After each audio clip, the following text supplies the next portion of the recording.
Welcome everyone to the Big Effing Deal. I'm Tara SETMAYER. This is my girl JoJo from Jers. We are here today to do our weekly BFDs because any day that ends in Y, as long as Donald Trump is president, there's always a big fucking deal happening.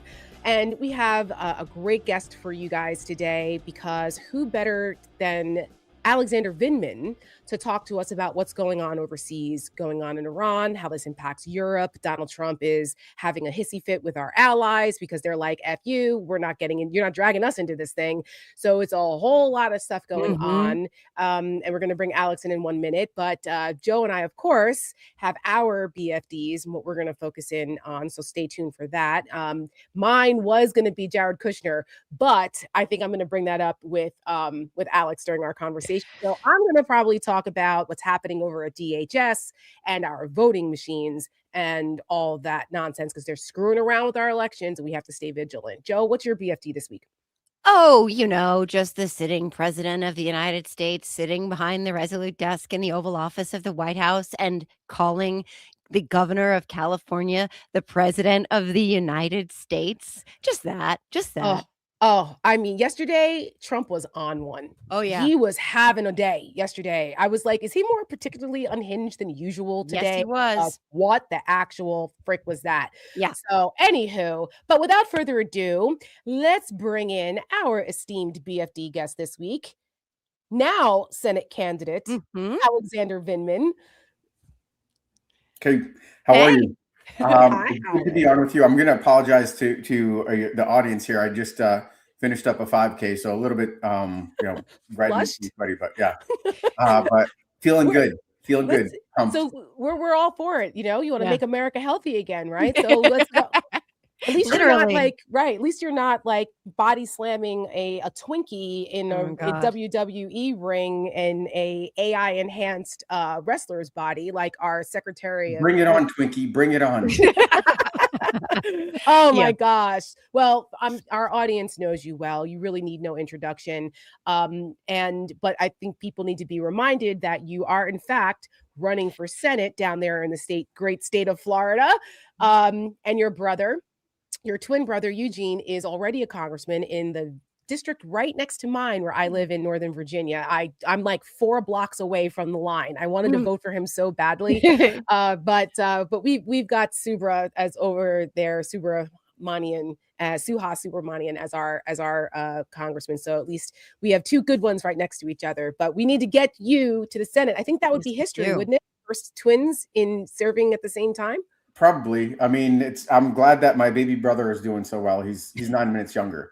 He's the baby. It's a lifetime of wisdom in those 9 minutes.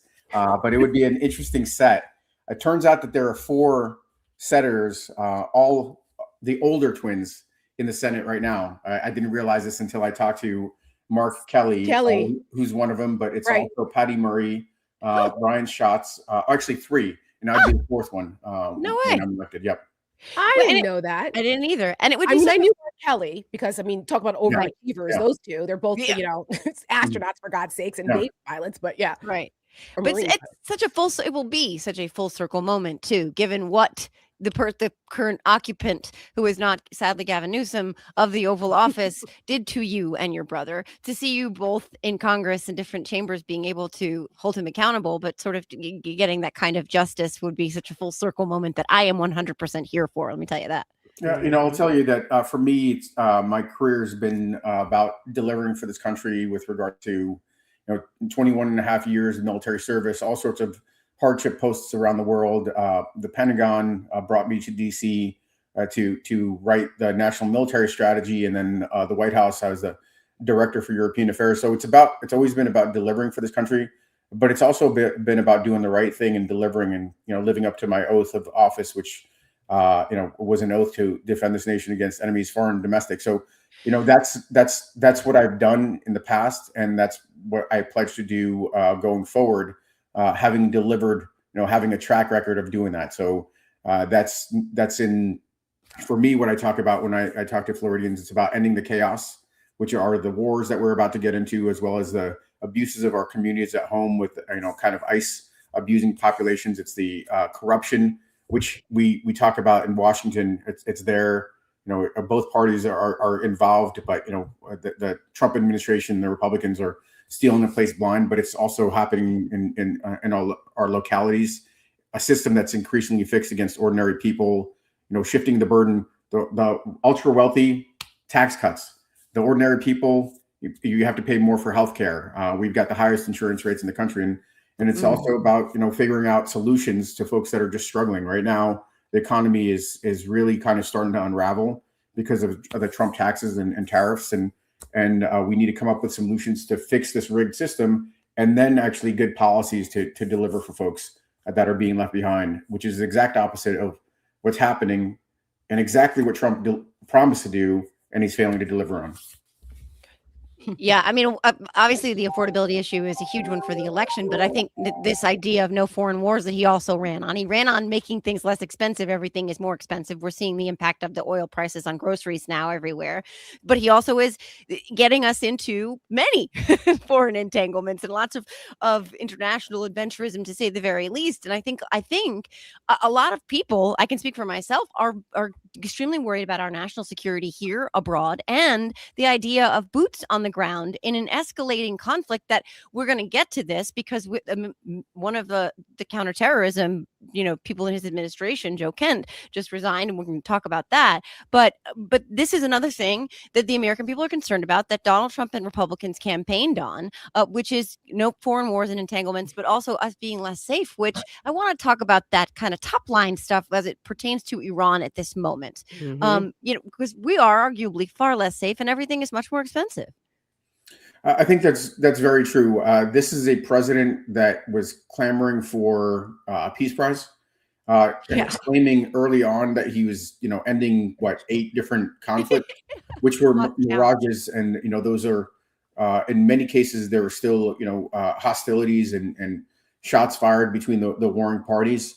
And the countries denied it. They were like, excuse me, that didn't happen, like with Pakistan and India. Right. That's right. And then, some of them are papered over temporarily, bought off. But by what we should have a good tally on is that the president has used force against 7 different conflicts or contingencies, including 3 that we never had hostilities with. And this one with Iran, he is a slippery character. We have a superb military that's able to do some amazing things. And they performed admirably, but this is the one that he has stumbled into, and I think it's particularly dangerous. I think, my background, for those that don't know, I was wounded by an Iranian made roadside bomb that punched through the armor of my vehicle. I understand the history of the Iranian regime, almost 50 years of terror. It's a heinous regime that's inflicted lots of damage. But for that entire 50-year period, there was thoughtful, cautious behavior with regards to the regime, because it's a country of 90 million people, and it might not stand up to us in any way conventionally, but it has an enormous ability to wreak chaos and havoc, both regionally and globally with regards to economies. We're already seeing it at the pump with a surge in oil prices. And, now there's some discussion about putting troops on the ground, which is in fact boots on the ground, and is a slippery slope to potentially put more troops in harm's way. And we really don't have an administration that could do basic, easy things right. And this is extremely hard. So what strikes me is when I talk to people in Florida is they completely just don't understand why we're involved in this war when we have so many challenges at home, and why we're squandering resources on a war of choice. That's actually we're not just burning budget. We're not just burning dollars that we could be applying to, let's say, emergency relief funds to rebuild after natural disasters here in Florida. Folks are still waiting, for months and years. We're not applying those resources to, healthcare. We're actually going to be burning more resources, and at the same time, prices at the pump are very likely to continue to increase, because Trump might want an easy way out of this thing. But the Iranians, the incentives for them are to make it as painful as possible, so we don't do this again. The Israelis don't do this again, and keeping those Straits of Hormuz closed are kind of squarely in their objectives. I just want to drill down on a couple things that you said, because you hit the nail on the head. First of all, No one knows why the hell we're in this war. I don't know that Trump knows. I mean, they've given us a dozen and a half different excuses ever since they started this thing, because it seems to me like there's competing interests within this administration that are trying to rationalize why we did this. And one of my BFDs today was going to be about Jared Kushner and the Saudis, and then influence of that money and that relationship there, because Trump did say last week that, Jared Kushner, again, is all up into stuff when he shouldn't be. We know that he's gotten billions from the Saudis and God knows who else for his private equity firm after he left the White House the first time. Now he's seeking $5 billion more. And there was rumor that MBS, who's his best buddy, was like, yeah, why don't you start this, because this can benefit us with Saudi oil and all this. And then in Davos, in that report, shout out to Judd Legum, Jared Kushner was running around seeking money and trying to solicit money when they were in Davos. He's supposed to be part of an envoy, and he said he wasn't going to do that. So you know, corruption part of this, which also Venezuela, similar, Trump allies making money in the oil industry, and our new Secretary of Homeland Security coming in, Mark Wayne Marblemouth Mullen, sold, bought shares in Chevron. I mean, like, there's so much corruption here that it's like, is this why we got into war? People don't know. We don't know why. Where do you come down on this? What do you think the real reason is for why he did this? Because it's not popular. Its prices have gone up. It's created global havoc, especially in Europe. Our allies are telling us to go fuck ourselves. Like, this is so bad. Why would he do this? So I think there are multiple factions involved in this. There's the kind of America First isolationist faction that was very much against this, and then there was the more, frankly, in certain ways, more traditional Iran hawk faction that saw an opportunity to achieve regime change. Saw kind of a pliant, potentially easily manipulated president that can be convinced that there was a threat, or frankly, in his case, I don't even think he thought it was an easy threat, but more of an easy win, in the same way that he had easy wins over the course of the first year in the other conflicts, and that he could look like a strong man. But the problem, frankly, is a lack of accountability. Why it happened is there are a couple of different reasons why it happened. I think that this was an opportunity to potentially also, do the same thing that they thought they're going to do in Venezuela, and capture kind of a massive Iranian oil market, easy target. All miscalculations. Right. And the military was talking about that. But the real reason this is happening is because there are no guardrails, and this is the real corruption. Is that we've got a bunch of, yes men and toadies in both the administration and Congress that are not doing their jobs. My challenger here, Ashley Moody, she was selected. She wasn't elected. She was selected to fill an appointment to the Senate after Marco Rubio left, on the premise that she would be just an automatic yes vote for this, for everything. And she signed on to the chaos and corruption agenda. And the lack of guardrails has emboldened this administration to engage in these kinds of wars, to engage in these kinds of grand theft schemes. And we really just, I think Americans are waking up to this, and the people of Florida deserve better. And I think we're seeing that play out in terms of elections. And for me, it's about making sure that we institute those guardrails that our founding fathers had envisioned and conceived. Checks and balances between all the different branches of government, so that we actually deliver for folks and not, concentrate all the wealth and the power in the ultra wealthy, and the politically connected career politicians. I want to ask you about the Putin connection here, right? Because the seat that you will ostensibly be filling, Marco Rubio's, that gentleman used to correctly identify Vladimir Putin as an enemy, as an adversary, as a threat to America.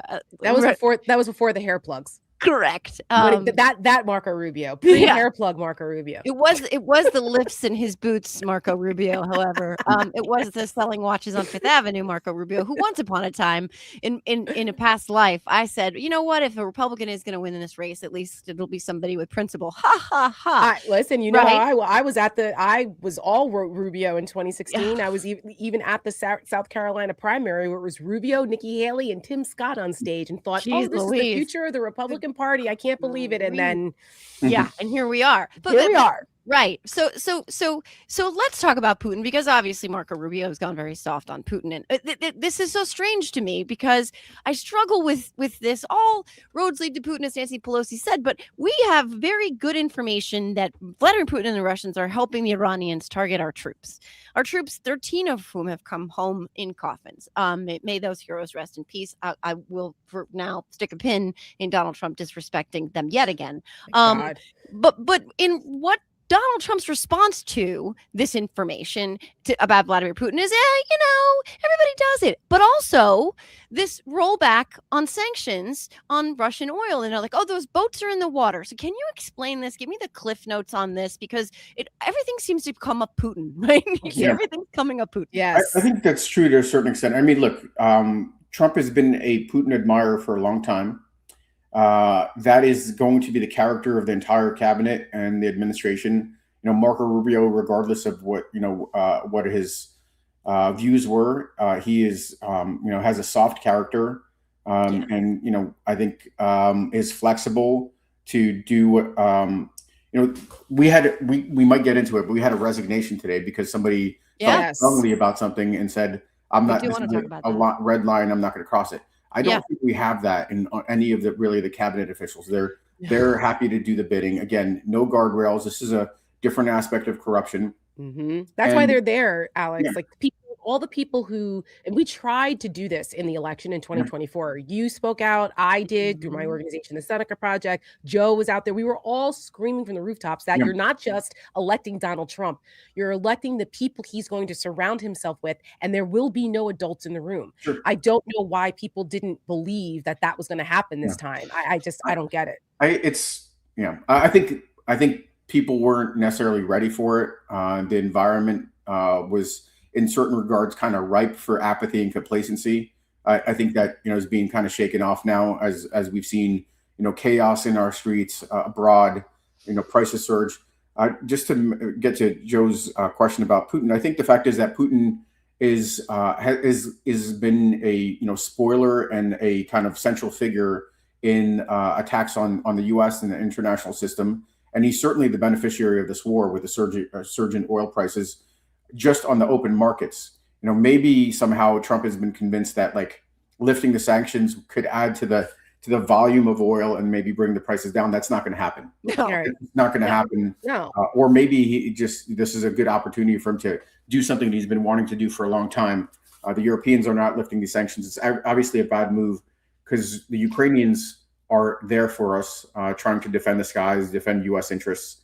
They're under attack by Russia, who is supporting Iran. None of it really makes sense on the face of it. And again, until we get some accountability, we won't get what would be rational responses to different crises. So I think the urgency couldn't be greater to end the chaos, crush corruption, cut costs. That's why I talk about on a regular basis. That's what we're trying to do here. And I'm really concerned about something that's close to home here for folks in South Florida.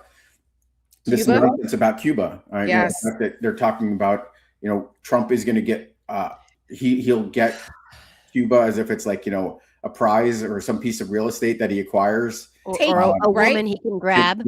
Right. It's pretty absurd if you think about it. I mean, the people here in South Florida have fled a Cuban regime, an authoritarian communist regime, similar to my family when we fled the Soviet Union in 1979. They want, frankly, a democratic, prosperous Cuba. They don't want Trump's, kind of papering over, getting rid of one, figurehead head of state, and leaving the Castro regime in place, which is what he's talking about here, which is what he's done in Iran. Yeah, Iran and Venezuela. yeah, all of this stuff is all consistent. And this is not really delivering for the aspirations of the people of Cuba, which deserve, some real plan to transition that country to democracy, help it make it achieve this transition that's, more than 60 years, almost 70 years in the making since 1959, and it needs real change, not just a different head at the top of a Castro regime.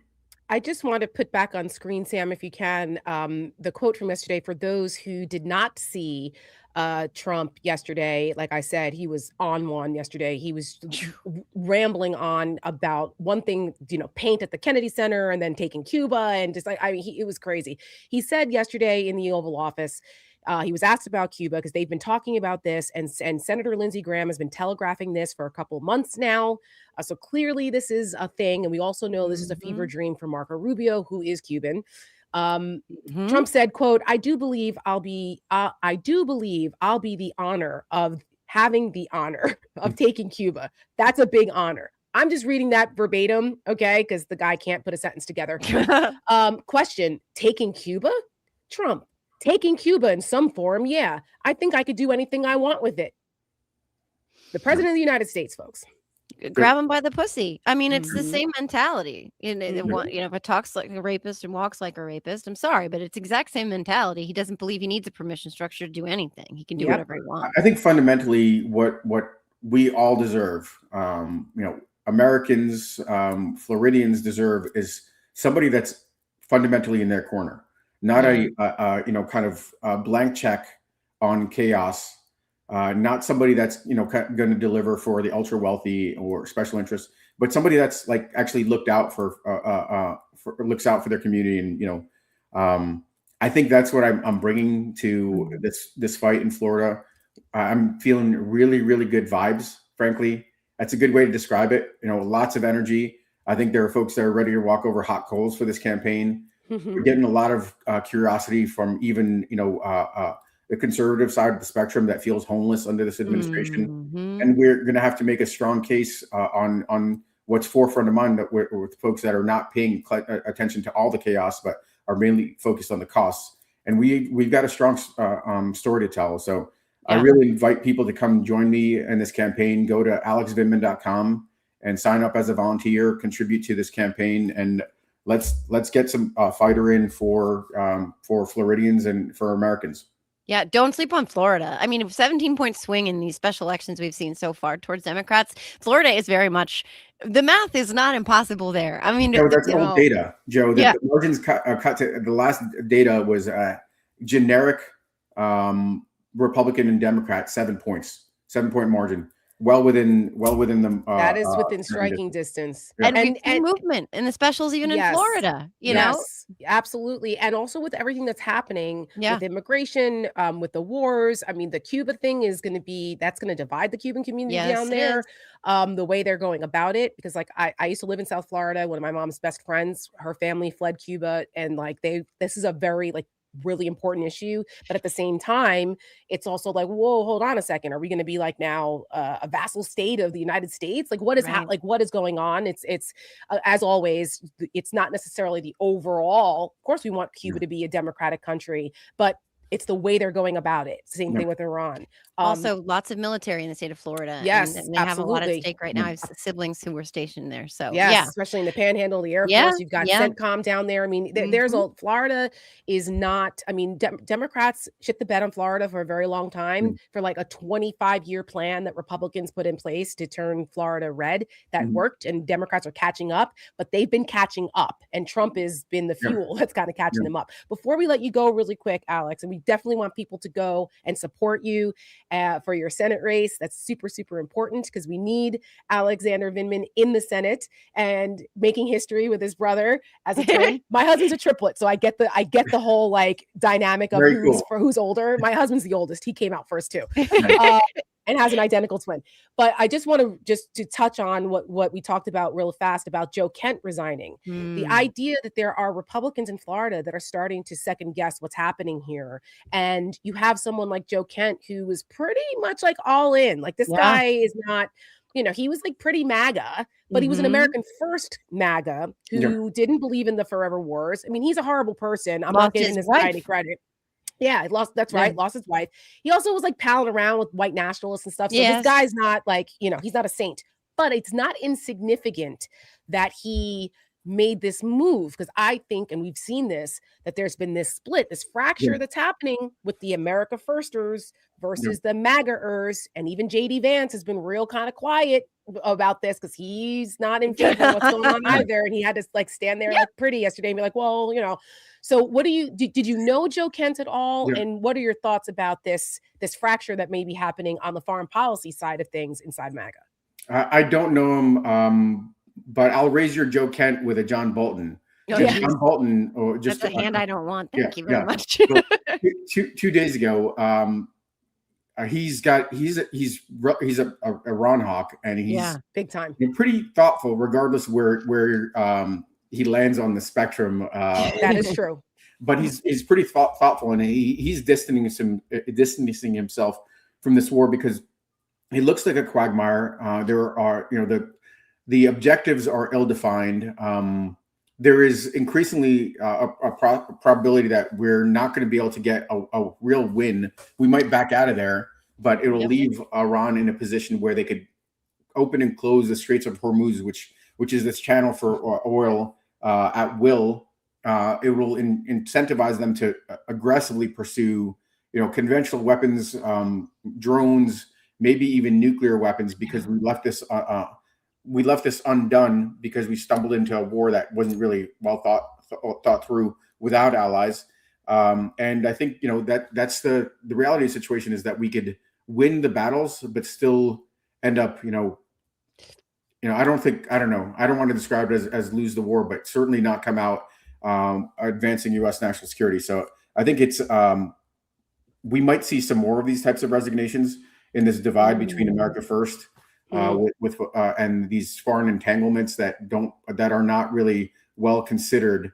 I wonder about the Cuba scenario, whether that's a opportunity for Trump to if he believes he could get an easy win there, or if this debacle that's shaping up in Iran might warn him off from these types of things. Either way, we need some accountability in there. We need to get to our midterm elections and make sure we elect a a cohort of politicians that are going to do their jobs and act on principle, act with integrity. Because right matters. Because right matters. Here, right matters.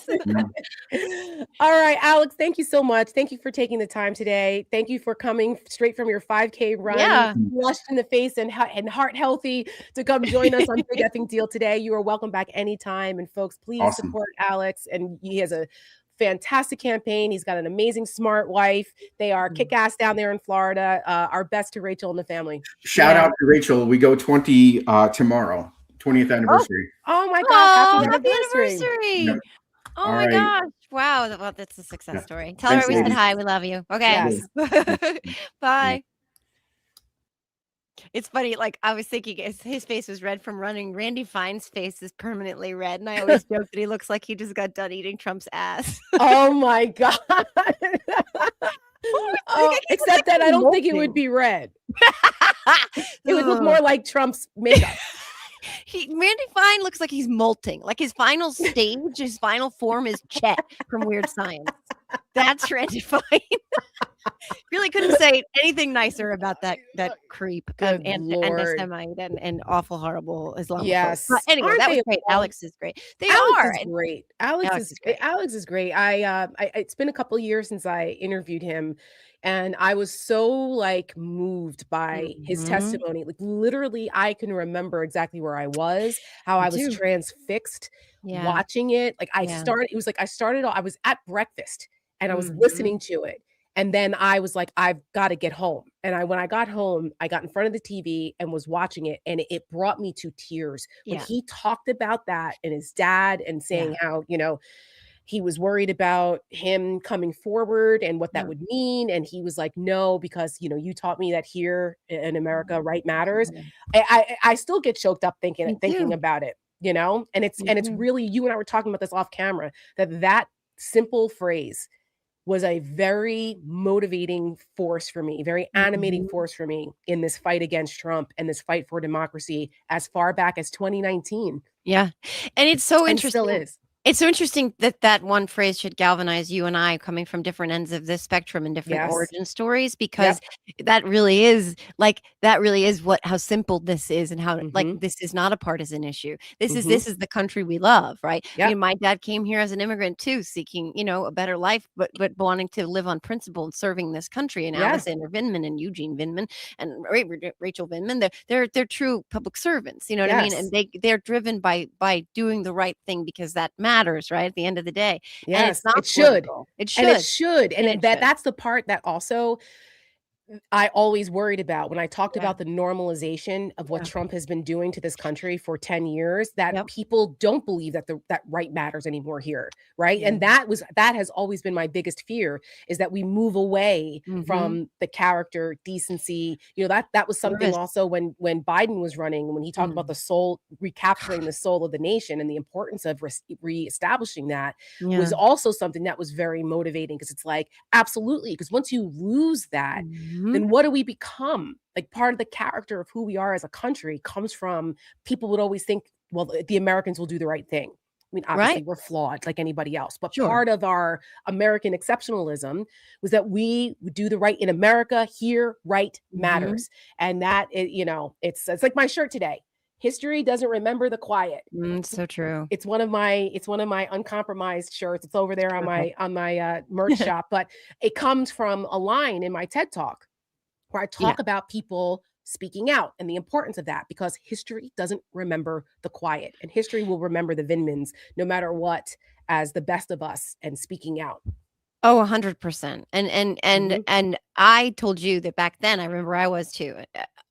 Remember naively believing that Republicans, because my dad was a Republican until George W. Bush, and then he left the party. But I thought Republicans will never attack this war hero. They'll never I go know. after this highly decorated patriot, right? And there's this famous cartoon. I think Bill Bromhall was the cartoonist, and it's Alexander Vindman saluting the flag, and then MAGA and Republicans saluting a flag with Donald Trump's face on it, Mm, and turning their backs on Vindman, who was mm, saluting our flag. And that really encapsulated that moment. And for me, yes. that was sort of like yet another red line that I never thought they would cross. And it just Yeah, perpetually moving the chains and moving that line until there me is too. no line. Me So I'm too. so grateful to him. Yeah, that was a Me fantastic too. interview. Hopefully we'll Yes. have him Well, back on I again hope we soon. have him back before he Yeah. gets too fancy for us as the campaign kicks in. But Right. but Yeah. we love him.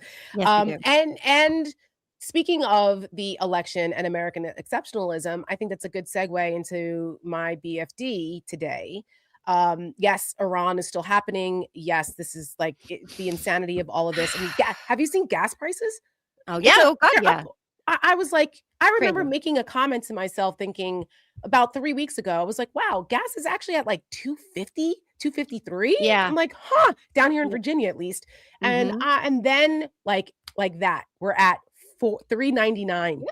in some gas stations here, between like 3.79 and 3.99 since Sunday. It's crazy. So It's like, the Trump I did that sticker on all of it, by the way. Put the yes. Trump I did that on every single gas Yes. tank. Yeah. Yes. I mean, if Democrats need to start unifying behind a message here, Mhm. um, placing the blame on Donald Trump for all of this, because Yep. the Republicans are very good at projecting and then switching blame and projecting it onto Right. Democrats, and they Sure. repeat it over and over and over and over and over and over and over and over Mhm. and over, and it doesn't matter what you ask them. You could ask them what they had for dinner, you could ask them how their grandkids are, and they will say Democrats are at fault because. Yeah. So, and that happened today, this morning, because we are still in a government shutdown, folks. The Oh, Department yeah. of Homeland Security is shut the fuck down still, Uh-huh. which is a big effing deal. Yes, it You have is. thousands of people inside this huge behemoth, very Mhm. important department that has been Very. in absolute chaos.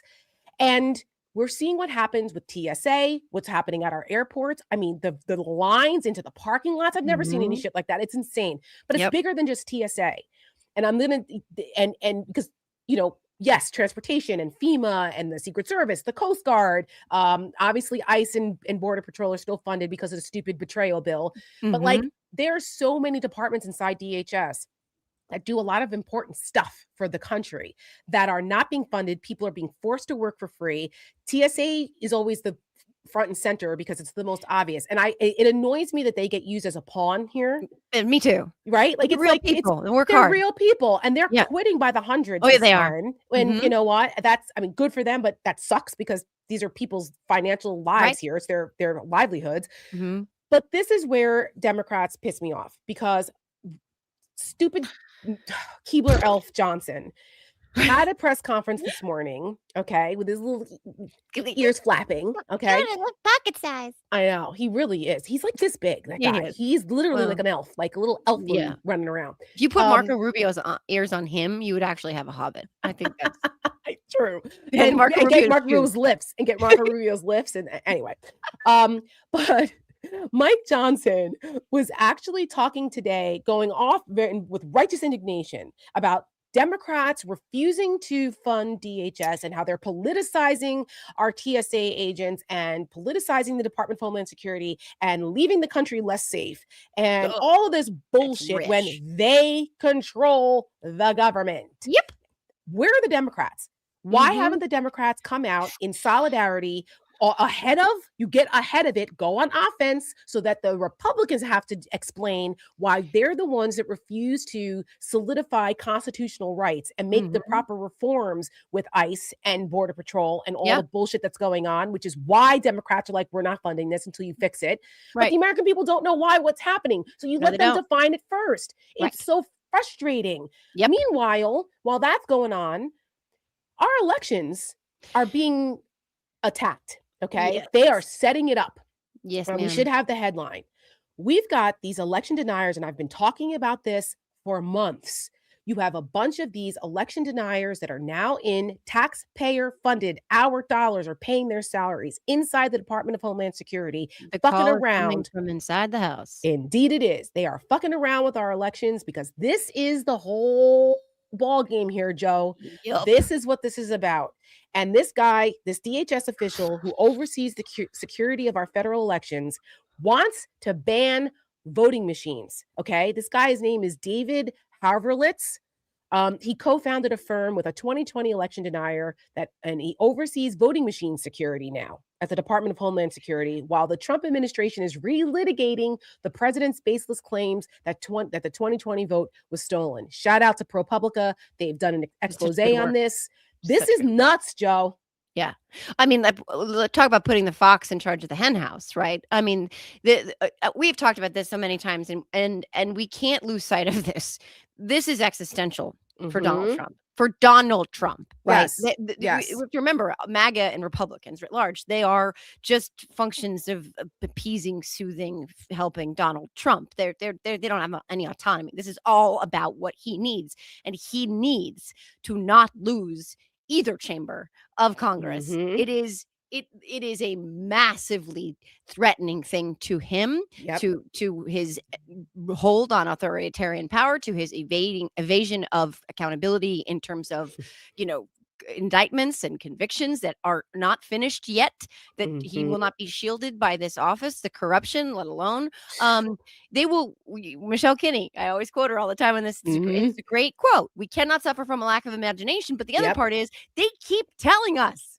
They keep saying it out loud. Right, they're not hiding it. No. They're freaking telling us. They're that arrogant and that like, we don't care. What are you going to do to us? What are you going to do? We're going to do. And it's like, and they're also not afraid of accountability electorally, because if they were, they would be doing things like, we should give these little tiny, conditions on ICE, no masks, body cams, no, like the judicial warrants. That's kind of important. Yeah, we agree. Basic things that they're still saying no to. Yeah. They don't seem to be running as if they care about accountability electorally, because they have all of these other things in place, not to mention what they're about to put on display in the Senate when it comes to the bullshit SAVE Act, which again, Donald Trump is threatening to not sign anything, which is like, in its own way, an abdication of his job. Yes, you have one job, dude. Well, it's to sign bills. Yeah, but he's saying he won't sign any bills unless, and then today he said he will not endorse any Republican who doesn't vote for this because it's existential. They don't want us to have a say in what's about to take place. You're going to have some amazing ads at the end of this month. The display of constitution and autonomy and resistance and opposition that will be the next No Kings rally is going to be. That's going to be another one where Donald Trump's going to look at that and he's going to say, we have to shut that down. We have to keep that from voting. Whatever it takes, you need to do it. That's right. And it's true. My organization, the Seneca Project, we are partnering with No Kings, and we already put out one promo about the war. It's called No Forever Wars Not in Our Name, as a first promo in a series. The next one is coming out. It's called This Land. That should be out tomorrow. And then there's going to be a couple other kind of hype videos and one more about ICE because Minneapolis is the ground zero for this round. I mean, the timing couldn't have been any better. Right. You know, when we were first talking about this with Indivisible, we were like, we'll save the last video for we're not sure because it depends. We could be in a war with Iran. Like we're, you know, we didn't.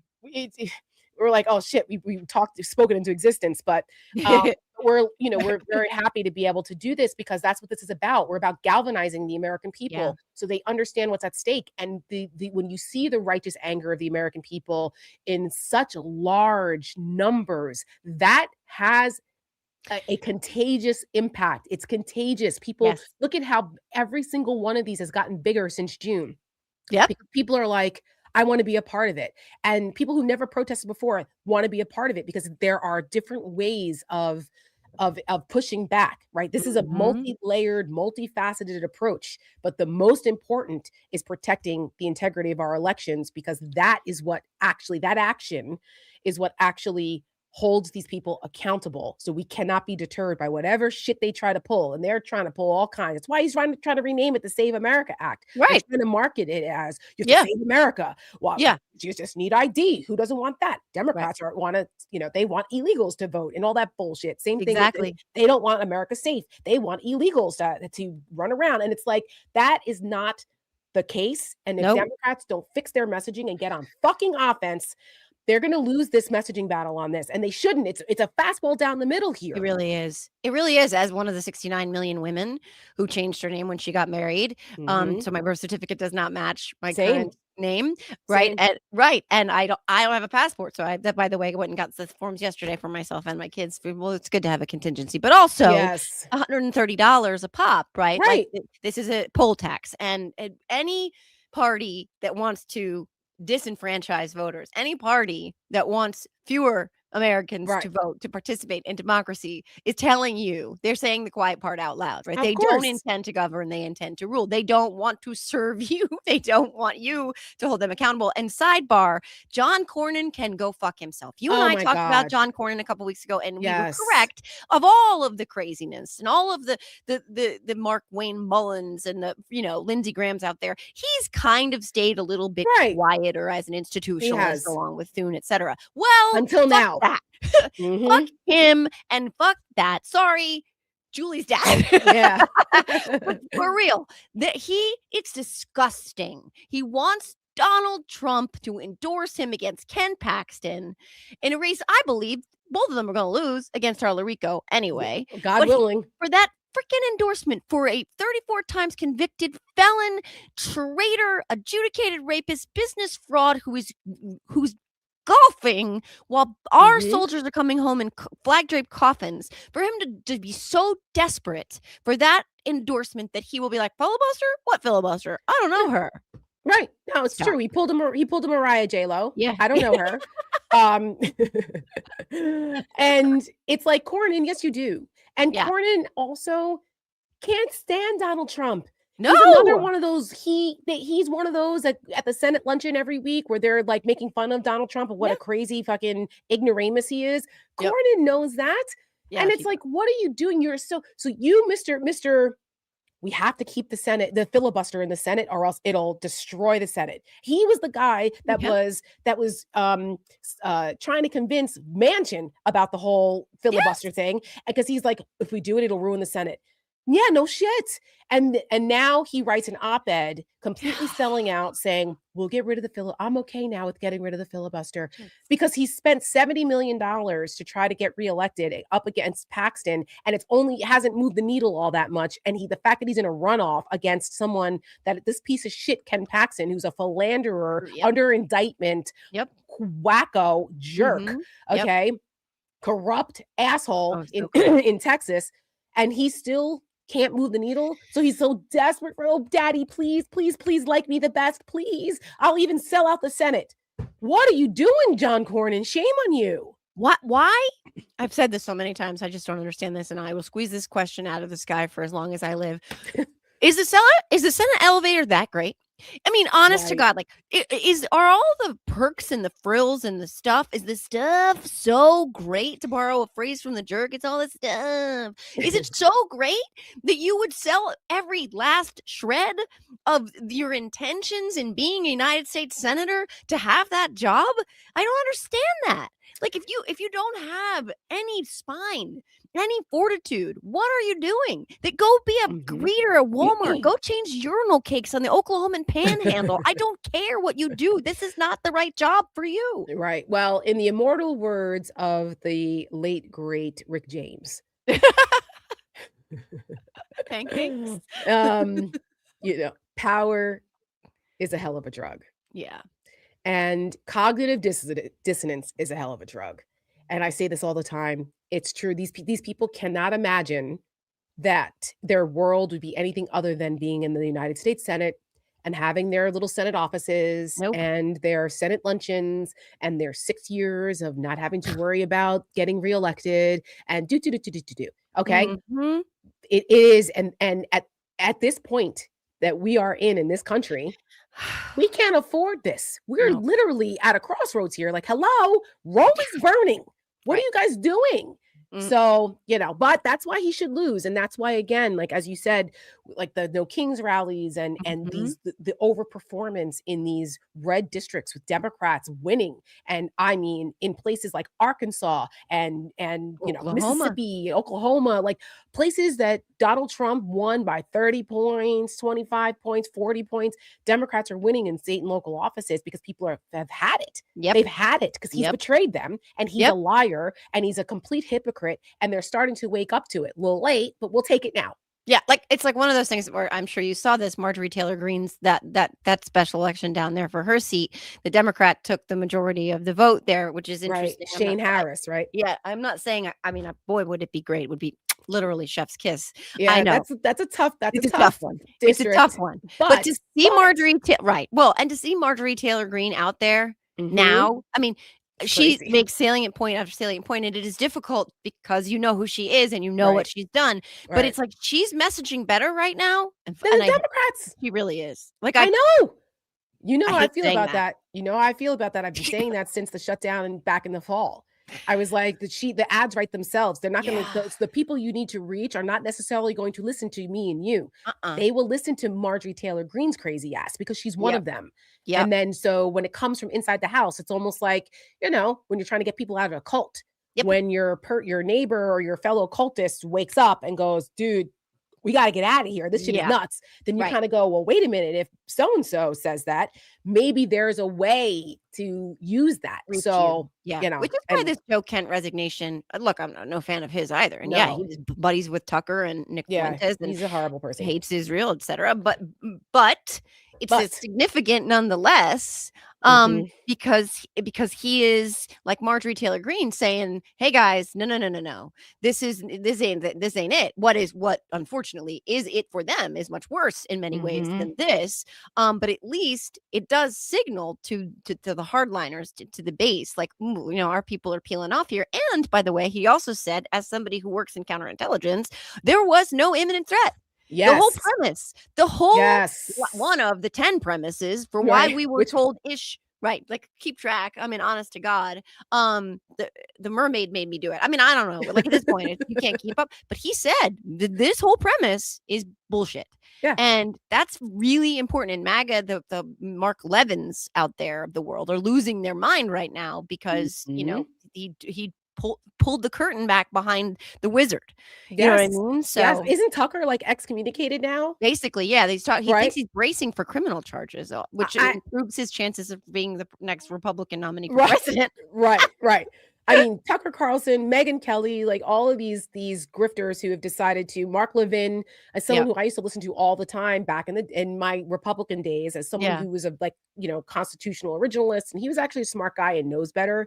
And Levin was not a Trump fan in the beginning, and then of course, if he wanted to survive in this environment, he had to sell a soul. Which just so like I'm like, Glenn, fuck him. Yeah, Glenn Beck and all the rest of them. Yep. Megyn Kelly. Megyn Kelly is the worst. Out of her wherever. Right? Exactly. And she can and in the immortal words of the great JoJo from Jers, Megyn Kelly can go fuck herself. Yes, she again. Oh, Joe, we want to get to your BFD before we run out of time today, because you're booked and busy. Well, I got Ro Khanna coming on it. He's which is awesome. We've been trying to get this together for a couple weeks now, but I want to talk to him about Epstein, and I want to talk to him about Iran and war powers, etc. But I want to talk about what's going on with Epstein, because I know you know this, but we don't want this to get lost. I mean, part of what we think it already has for Donald Trump, correct? The Google searches, etc. It's exactly, guys, down 95%. It's so gross and disappointing and unexpected, but also sad. And look, we have 13 heroes, hundreds of soldiers, thousands of Iranians, civilians that have been killed here. A million Lebanese displaced right now, which is something that is obviously near and dear to my heart. I've been watching very closely. My dad's village is north of the river where they said the line is. So for now, that at least my direct line of family is safe-ish. But I was going to ask you, do you have contact with any of your family in Lebanon? Yeah, my sisters do, and my aunt does. But I don't directly. I'm the youngest in my family, and they have all, how that works with the older siblings and the aunts and stuff that have the connections. But like I said, most of the family that I have is north of where Israel's saying that they're going in. So, but my heart goes out to everybody. Of course. But the point is, right, like all of this is happening because in part of adjudicated rapist who bragged about sexually assaulting women, who is named in the Epstein files, and some estimates of 1 million times in one way, shape, or form, who has been credibly accused in those files of raping 13 and 14-year-old girls. He launched this war in part to distract. We cannot let him get away with that. But speaking of that psychopath, I think that I'd like to dedicate this clip to Jake Tapper. This one goes out to Jake Tapper. And I know it's not just Jake Tapper. I know a lot of people piled on about Joe Biden's cognitive decline, et cetera, et cetera, et cetera. Why we needed to relitigate that for a year, even after he dropped out of the race, et cetera. Let's just play this clip dedicated to Jake Tapper. The President of the United States, Gavin Newsom, admitted that he has learning disabilities, dyslexia. Everything about him is dumb. Wait, Tara. Can you play it again? Like Sam? Let's play it again, Sam. Play it again, Sam. That's hilarious. The President of the United States, Gavin Newsom, admitted that he has learning disabilities, dyslexia. Tara, wait, quick question.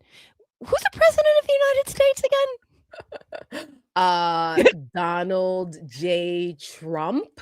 I mean, okay, can we just talk about what we just witnessed? Because I wrote about this last night on my Substack. We've seen the gaffes and the slips and the stutters and the stumbles and the oopsies and the falling asleep constantly in public and in meetings, which is something that Joe Biden never did like this. Oh no, ever. And he was very dedicated in his whatever inhabits, that aspic filled cranium. But he was absolutely convinced. He said that with great clarity. Oh yes, he didn't stumble at all. No, he didn't. No, he didn't. And that should be extremely alarming. And that's maybe.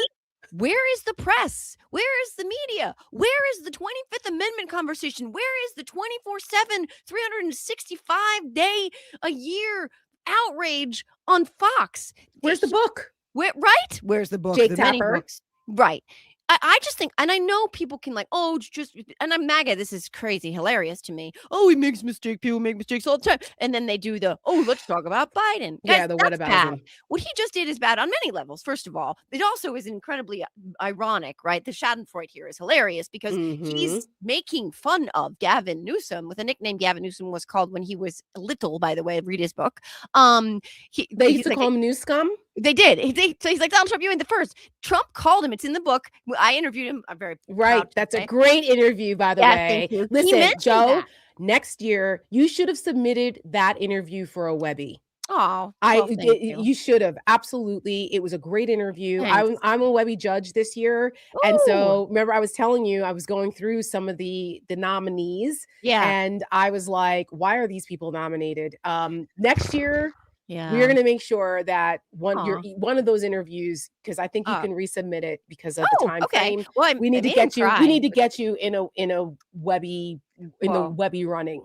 That was a great interview. Thank you. And I did not expect to make Gavin Newsom cry, but we were talking about his mom, and his mom was a single mom. And he said he didn't think he was a good son. And I get a little choked up just thinking about it. And that's when he got choked up and he actually cried. And I was like, oh my God, keep it together, Joe. Because like as a single mom, he was raised by a single mom. Yes. It's him and his sister. He's the older. They're only about 3 years apart. Like there's so many little mirrors to my own life. But, you know, he said Donald Trump called him. And he's like, what do you think of this nickname? What do you think of that? I got this great nickname for you. What about New Scum? What about New Scum? And he's like, yeah, it's been done. But here's the thing, this part, and I know we only have a couple minutes, like I think we can go to about 105 here. Okay. A couple of things here is the cognitive decline that is just not getting talked about. His hand is increasingly black and swollen and caked with makeup. He is falling asleep, to your point. He's forgetting things. He's the whole scene, right? The optics. The neck thing now, the neck thing, like neck thing. Grayscale. Yeah. And whatever that contraption is under his girdle. Exactly. All of this needs to be a conversation that we have to have because it was disqualifying for Joe Biden, for a lot of people. I said this many times. I'll say this until the day that I die. Yes, he was slower in his step.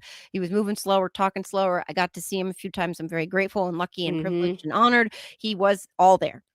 Yes, all there here, all there, and still is, by the way. Oh, I know looking great, looking fantastic with stage 5 cancer. Right. The other thing about that clip that I don't want people to lose sight of, because it's grotesque. You were talking about decency and right and like our moral center and a moral code and our humanity. Listen to what he says. He said that because Gavin Newsom has dyslexia and a learning disability, that it means that he is dumb. That I know that seems trivial, but that's the president of the United States saying to everyone out there who has a learning disability, who has dyslexia, of which there are millions of people. And who are very successful. Some of the most successful people in including business. In business, politics, culture, Hollywood, in every walk of life have had dyslexia. Didn't like Steve Jobs have dyslexia? I'm not actually sure. That founder of Apple, I think so. Henry Winkler does, and Henry Winkler auditioned for the Fonz without being able to read the script. Right, exactly. But we do know, Joe, that Trump is projecting because he's the one. Yep. Mary Trump, our good friend Mary Trump, talks about this, how he can't really read. And if you notice, like the way, like he's got a problem. Yeah. So he's always projecting onto other people his own foibles and shortcomings. Go ahead. Sam said Steven Spielberg and Albert Einstein had dyslexia. There you go. You're right about the projection. And the thing is, like, this is not the first time he's also mocked other people's disabilities. Yes. And I was a paraprofessional for almost 7 years. I worked with autistic preschoolers and they were little miracles, and it was a gift every single day. But like, I want to talk to the Trump voters. I want to talk to Ma and Pa MAGA out there who have a child who may struggle with dyslexia or some other learning disability. Like, do you think your kid is dumb? Remember when he used the R word multiple times? Yes. And that one lawmaker, I think in Indiana, was like, no. Republican lawmaker. Correct. Sorry. That's right. Huge distinguishing. Yes. But like, how many times does he have to tell you that he doesn't give a fuck about you? He doesn't give a fuck about your kids. He doesn't give a fuck about anybody but himself. And he views everyone as lesser than him. And he will mock you. He will demean you. He will degrade you. He will insult you. And this, we should, if nothing else, still hope that the president of the United States, who occupies the highest office in the land, will at least model behavior better than fucking Biff from Back to the Future. Really. No notes. No notes. And yes, what else can we say? Yeah. Oh, Gavin Newsom's response. Should we read it real quick? I'll read it real fast. Gavin Newsom's response. Now that I, Gavin C. Newsom, am officially president of the United States, thank you, Donald, I have many big announcements to make. First, every Trump executive order is null and void. Stephen Miller and every Trump goon is fired, and the Trump corruption probe is officially launched. Let's go. Let's go. Healthcare is now free for all Americans. No measles. And all moms get free childcare so we can have more babies. More babies. Also, cannabis is now legal and abortion is back for women who want it. I will soon be banning all Ticketmaster fees and there will be no more commercials allowed during NBA and NFL games. I love that. As well as all Bravo Real Housewives shows, longer episodes. Every American now gets a tariff and gas spike refund to buy a cheap electric car. The country is now run by someone who can actually complete a sentence. America is now hot because you have a dyslexic president instead of a brain dead one. Big upgrade. Governor GCN. Love it. Perfect. Love it. Chef's kiss. Perfect. Yeah. Shout out to Brandon who runs that account. Yeah. Yes. Beautiful. Brilliant. Yeah. Brilliant. I'll take Brilliant. it. I will take it. Me too. Well, on that note, we got to let you go. Thank you. I want to say thank you to our guest, our BFD guest this week, Alexander Vindman, supported his Senate campaign. And also BFD did the history-making Oscars that just happened on Sunday. Michael B. Jordan and the first woman to win cinematography. Amazing. I thought it was great. So we'll see you next week. Check out Joe, Big Effing Deal. Check out The Siren. Check out my Substack, Uncompromised. And we will be back with a BFD next week. Bye, everybody. Bye, guys.